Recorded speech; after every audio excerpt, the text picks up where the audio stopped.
With cystitis, cyst refers to the bladder, and itis refers to inflammation.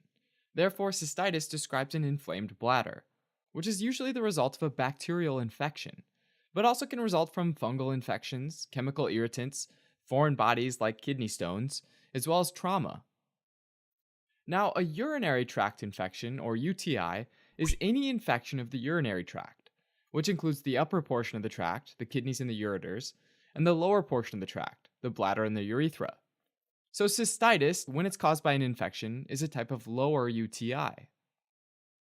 Lower UTIs are almost always caused by an ascending infection, where bacteria typically move from the rectal area to the urethra and then migrate up the urethra and into the bladder.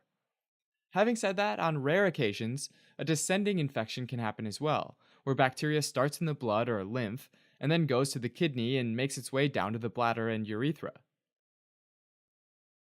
Normally, urine's sterile, meaning bacteria doesn't live there. The composition of urine, which has a high urea concentration and a low pH, helps keep bacteria from setting up camp. Also, though, the unidirectional flow in the act of urinating also helps to keep bacteria from invading the urethra and bladder. Some bacteria, though, are better at surviving in and resisting these conditions, and can stick to and colonize the bladder mucosa. E. coli accounts for the vast majority of UTIs. Also, though, other gram-negative bacteria that can infect the bladder include Klebsiella, Proteus, Enterobacter, and Citrobacter species. On the other hand, gram-positive bacteria can also cause problems, like Enterococcus species and Staphylococcus saprophyticus, which is actually the second most common cause overall after E. coli, and particularly affects young, sexually active women. That said, as far as risk factors go, sexual intercourse is a major risk factor, because bacteria can be introduced into the urethra, and this is sometimes even referred to as honeymoon cystitis. In general, women are at higher risk for cystitis than men, due to having a shorter urethra. And this is because bacteria which are ascending up the urethra don't have to travel as far. Also, in postmenopausal women, there's a decrease in estrogen levels, which causes the normal protective vaginal flora to be lost, increasing the risk of UTI. Other risk factors include presence of a Foley catheter in the urethra, which can introduce pathogens. Another risk factor is having diabetes mellitus, since people with diabetes tend to have hyperglycemia or high blood glucose. Normally, with an infection, neutrophils move out of the circulatory system toward the infection, called diapedesis, as well as carry out phagocytosis. But hyperglycemia inhibits these processes, making those neutrophils less effective at killing invaders. Also, infant boys with foreskin around their penis have a slightly higher risk of UTI compared to infant boys who have had a circumcision. A final important risk factor is impaired bladder emptying causing urinary stasis, which means urine tends to sit still, allowing bacteria the chance to adhere and colonize in the bladder. Symptoms of cystitis include suprapubic pain, which is pain in the lower abdomen, dysuria, which is painful or difficulty urinating, as well as frequent urination and urgency, meaning you have to go a lot and you have to go now. And typically the urine voids are small in volume. Having said that, symptoms can differ by age. Infants might have a fever, become fussy, and feed poorly, whereas elderly patients might feel fatigued, become incontinent, or even develop dementia. Symptoms that are not typically present with lower UTIs are systemic signs like fevers and nausea or vomiting, as well as pain at the costovertebral angle, which is the angle formed on either side of the back between the 12th rib and the vertebral column. If any of these do occur, though, this might suggest an upper urinary tract infection, which includes an infection of the kidneys themselves.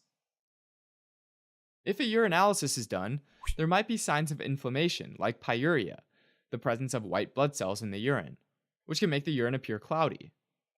Having a couple white blood cells in the urine can be normal, but it'd be considered abnormally high if there are more than 5 white blood cells per high-powered field on microscopy, or more than 10 white blood cells per milliliter on a hemocytometer. Similarly, a dipstick test might show the presence of leukocyte esterase, which is an enzyme created by leukocytes, or white blood cells. It might also be positive for nitrites, since gram-negative organisms like E. coli convert nitrates in the urine to nitrites. But it's worth remembering that not all uropathogens are able to do that.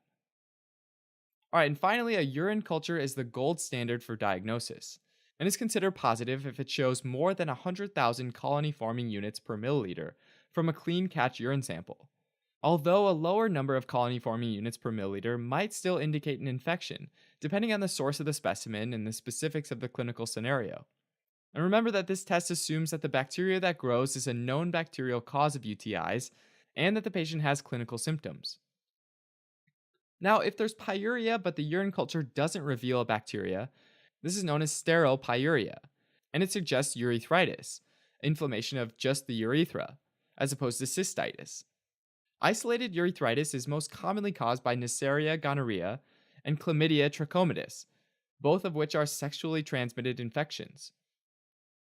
For a UTI, imaging studies can also be helpful.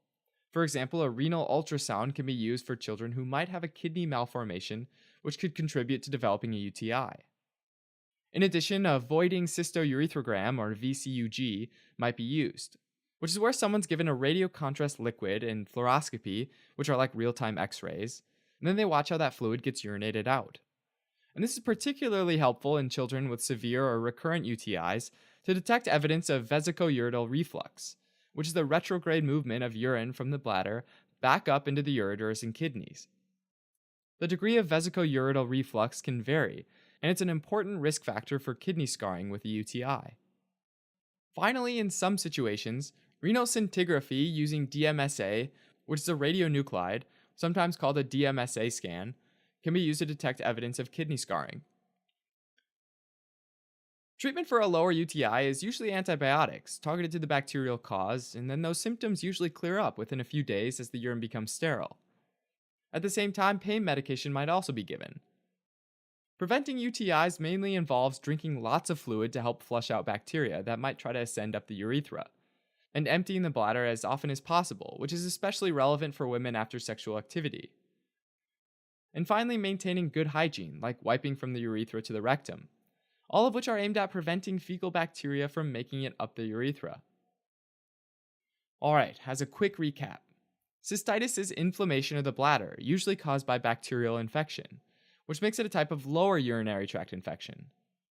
E. coli is by far the most common culprit, and risk factors include female gender, sexual intercourse, having catheters, diabetes mellitus, having penile foreskin in infant boys, and urinary stasis.